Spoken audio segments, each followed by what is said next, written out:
Hola, ¿qué tal? Los saluda de nuevo su hermano y amigo el pastor Carlos Parga. Quiero compartir con usted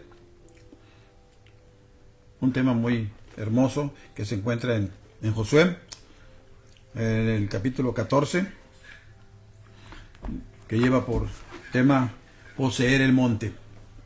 Ahí, en este capítulo del versículo 6 al 14, leemos la narración de cuando Caleb recuerda a Josué y a la nación de Israel que Dios le había prometido en el monte Hebrón. Pero el versículo 12 nos dice: dame pues ahora este monte, del cual habló Jehová aquel día. Me llama la atención el hecho de que cuando Caleb dice estas palabras, tiene 85 años de edad. Él asegura que aunque tiene esa edad avanzada, es tan fuerte como 45 años antes, cuando recorrió ese mismo monte espiando a la tierra prometida.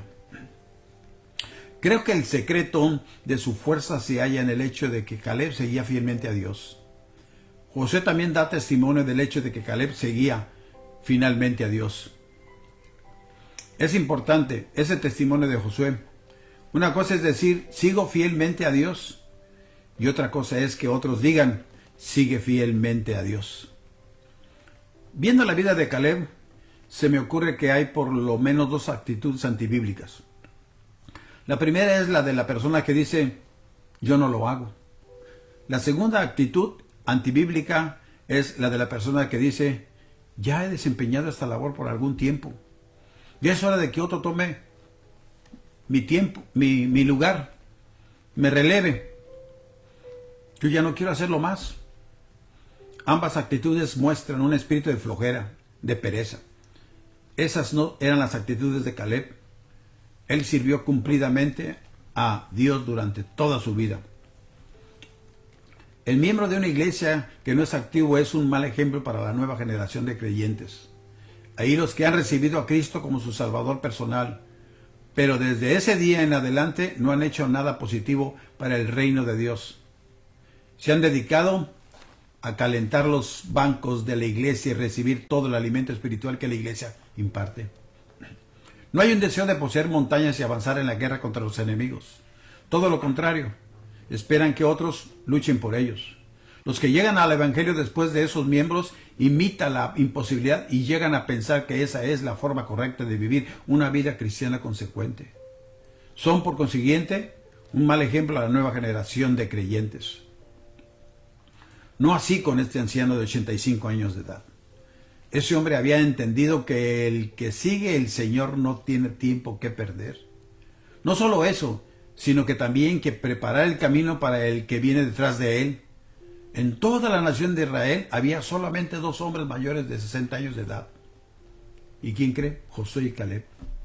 Ellos eran los más ancianos de toda la nación. ¡Qué ejemplo para los jóvenes! Aquí estos dos ancianitos todavía activos, sentando ejemplo para los más jóvenes. Josué es el líder indiscutible de la nación. Él es el que toma las decisiones más importantes. Tiene la última palabra en Israel. Caleb, por otro lado, no tiene esas responsabilidades de administración y gobierno, pero no por eso hemos de hallarlo sentado en una hamaca, en una mecedora. Al contrario, lo hallamos en el frente de batalla junto con los jóvenes, luchando contra el enemigo.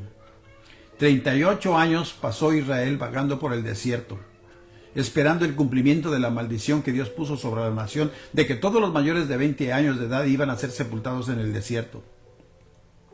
Cada día había un promedio, yo creo que de 300 funerales, hasta que toda esa generación incrédula dejó de existir. ¿Por qué? Porque dudaron de la capacidad de Dios para cumplir con sus promesas. Antes de que los critiquemos, recordemos que nosotros no somos tan diferentes. Tenemos 66 libros llenos de las promesas de Dios, y así y todo no creemos. Ofrecemos alabanzas a Dios con nuestros labios, pero en nuestro corazón no creemos que en realidad Dios pueda cumplir lo que prometió. Trasladémonos por algunos instantes en el tiempo de la época de Caleb. Imaginemos a este hombre de Dios vagando por el desierto con una nación rebelde, terca y desobediente, ¿Qué pensamientos habrán pasado por esa mente? Tal vez pensaba, llevo 15 años marchando por este terreno tan árido. 18 años y todavía no llegamos. Ya van 20 años. Debíamos de haber estado ya hace rato. Pero Caleb sigue adelante, junto con Josué.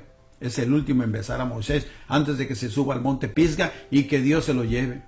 Al fin solo quedan solamente 2 sobrevivientes. Pero durante 6 años Caleb pelea en la tierra de Canaán para echar fuera a las naciones paganas. Ayuda a conquistar la tierra prometida para los demás. Para un anciano como él era tiempo de jubilarse y disfrutar de la compañía de sus nietos. Pero Caleb se halla al frente, en el campo de batalla donde la lucha es más violenta. En todo Israel solo hay 2 que recuerdan lo que era Egipto. Recuerdan todavía lo que era sufrir la esclavitud. Hay solo 2 que pueden apreciar lo que la tierra prometida realmente es. Por fin llegan hasta la orilla del mar de Galilea. No han encontrado grandes obstáculos en el camino. Es que básicamente te habían peleado en el valle. Los hijos de Anac se hallaban en los montes. Israel había caído en la trampa de pensar, ¿estaremos en el valle y dejaremos a los hijos de Anac en los montes? Mientras no nos molesten, pueden ser todo lo gigante que quieran, pero que no bajen del monte. Desafortunadamente, esa también es la actitud de muchos miembros de las iglesias. Estaremos dentro de nuestros muros, haciendo lo nuestro. Recordemos que somos la sal de la tierra. Y si la sal no sale del salero, de nada va a servir. No nos meteremos con el enemigo mientras él no se meta con nosotros. Así nos retraemos en las promesas de Dios y nos arrebatamos contra las puertas del infierno. Hagamos algo de historia. 45 años antes, Moisés había enviado a 10 espías, los cuales tenían la misión de recabar evidencias de cómo era la tierra prometida. ¿Quién la habitaba? ¿Cuántas poblaciones habían? ¿Qué armamento tenían los soldados enemigos y otros detalles importantes para poder determinar la estrategia necesaria para invadir y conquistar ese territorio con el menor número de bajas posibles? Durante 40 días esos espías recorrieron Canaán recolectando muestras e información importante.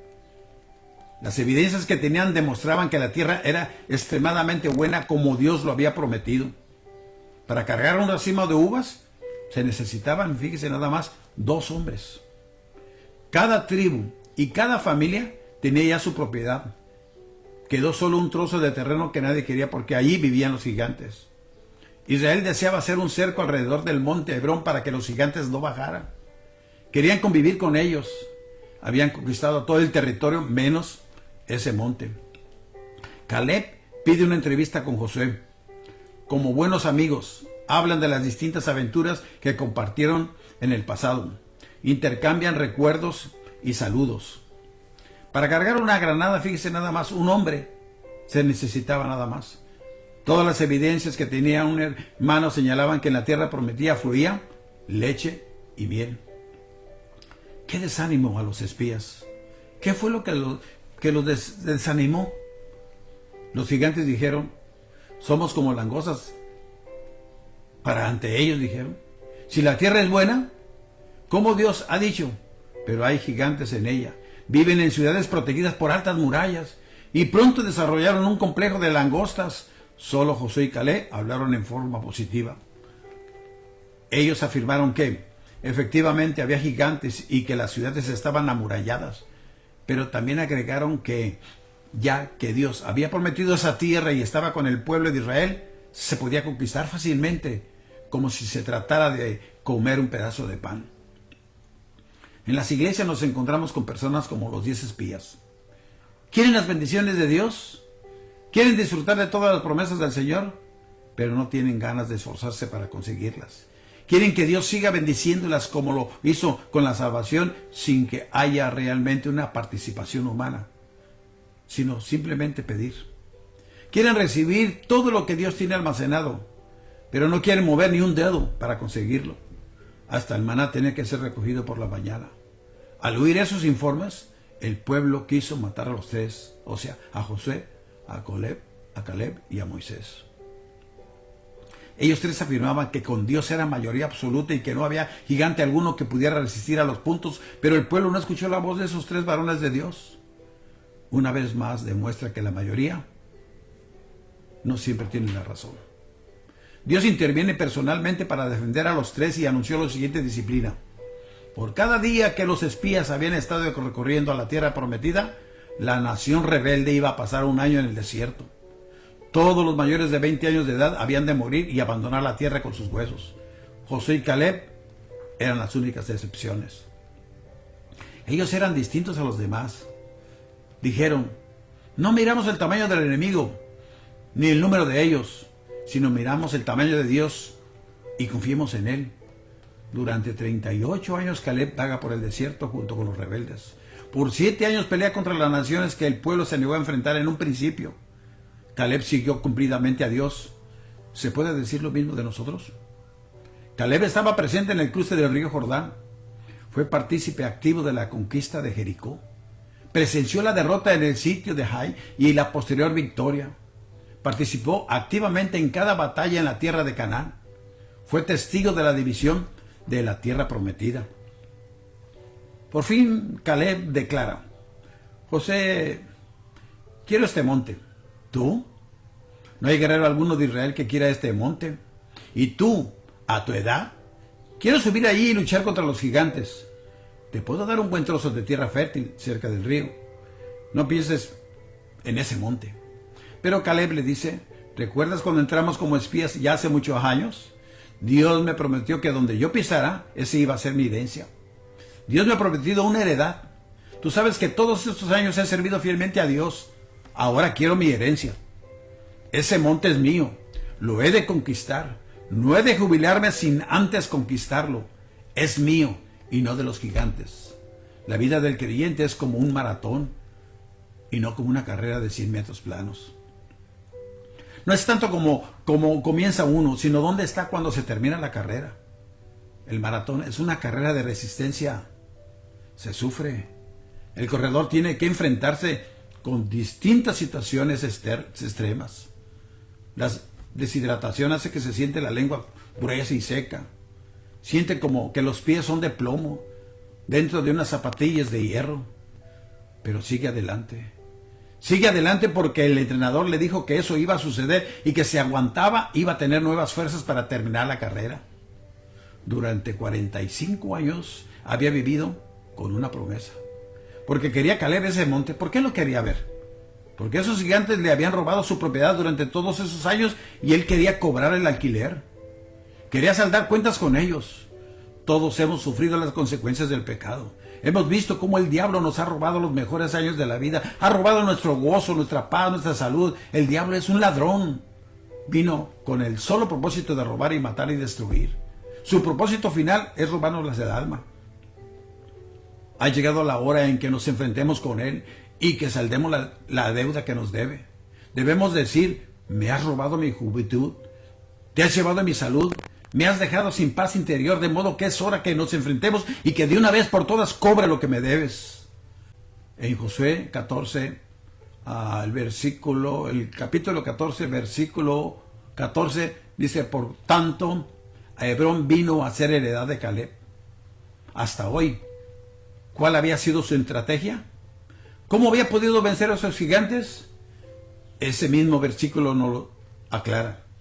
Por cuanto había seguido cumplidamente a Jehová, Dios de Israel. La obediencia. Confiando en Él, depositando la confianza en Él. Dios estaba con Caleb porque Caleb había seguido cumplidamente a Dios. Cuando Caleb conquistó el monte Hebrón, tomó la ciudad más importante y la entregó a Dios para que fuera residencia de los sacerdotes. Tomó lo mejor de su herencia y lo entregó a Dios. Miremos a nuestro alrededor. Veamos el monte de nuestra herencia, el de la promesa de Dios, y digamos, quiero ese monte. ¿Posee ya su herencia? ¿Tiene todo lo que Dios le ha prometido? ¿Vive su heredad? ¿O es de los que dicen, uno de estos días, todo esto será mío? No tema a los gigantes, no tema a los obstáculos, no mire el tamaño de su adversario ni el número, sino más bien mire el tamaño de su Dios y el poder de Él. Como nos dice la Escritura, por nuestros ojos en el autor y consumador de la fe. Dios solicita a más personas que hagan algo por mejorar las cosas, menos que las desapruebe, que actúen. Menos que hablen, más personas que digan, se puede hacer. Menos que digan, no se puede hacer. Más personas que inspiren confianza a los demás. Menos que arrojen un chorro de agua fría sobre los que han dado, aunque sea un solo paso en la dirección correcta. Más personas, digamos, que se interesen en las cosas y hagan algo para mejorarlas. Menos que se sientan a un lado sin hacer más que encontrar los defectos. Más personas que señalen lo que es correcto. Menos que insistan en señalar lo que es incorrecto. Nuevas personas que enciendan una vela menos que maldigan la oscuridad. Y eso es lo que tenemos que hacer nosotros, que somos la iglesia. Recuerde que la iglesia no es una organización, sino que es un organismo vivo. Y nosotros somos la iglesia porque el Espíritu Santo mora dentro de nosotros.